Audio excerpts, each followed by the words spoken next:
વાર દ્રોણાચાર્ય તેમના વિદ્યાર્થીઓને તીરંદાજી શીખવી રહ્યા હતા. તેમણે તેમને ઝાડ પર બેઠેલા પક્ષીને તેની આંખ પર નિશાન બનાવીને મારવા કહ્યું. તેણે તેમને એક પછી એક બોલાવ્યા અને પક્ષીઓ બતાવીને પૂછ્યું કે તેઓએ શું જોયું.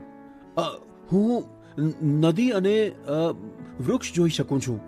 હું ઝાડ, તેની ડાળીઓ અને પવનમાં લહેરાતા પાંદડા જોઈ શકું છું. અંતે દ્રોણાચાર્યએ અર્જુનને તે જ પ્રશ્ન પૂછ્યો. અર્જુને વિશ્વાસપૂર્વક જવાબ આપ્યો, મને માત્ર પક્ષીની આંખ જ દેખાઈ રહી છે. અર્જુને કહ્યું. તેની અટૂટ એકાગ્રતાએ તેને લક્ષ્યને પરિપૂર્ણ રીતે ભેદવા માટે સક્ષમ બનાવ્યો, જે આપણને આપણા લક્ષ્ય પ્રત્યે વફાદાર રહેવાની મહત્વતા શીખવે છે.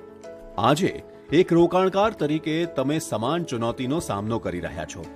માર્કેટ જંગલ જેવું હોઈ શકે છે, ડિસ્ટ્રેક્શન્સથી ભરેલું.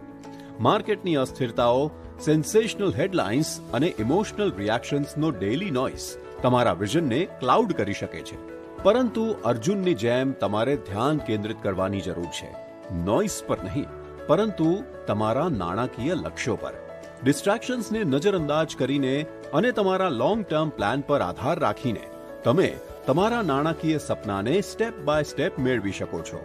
તો રોકાણની દુનિયામાં અર્જુન બનો. તમારા લક્ષ્યો પર ધ્યાન કેન્દ્રિત કરો અને સફળતા મેળવો. મ્યુચ્યુઅલ ફંડ રોકાણ બજારના જોખમોને આધીન છે. સ્કીમ સંબંધિત તમામ દસ્તાવેજો કાળજીપૂર્વક વાંચો.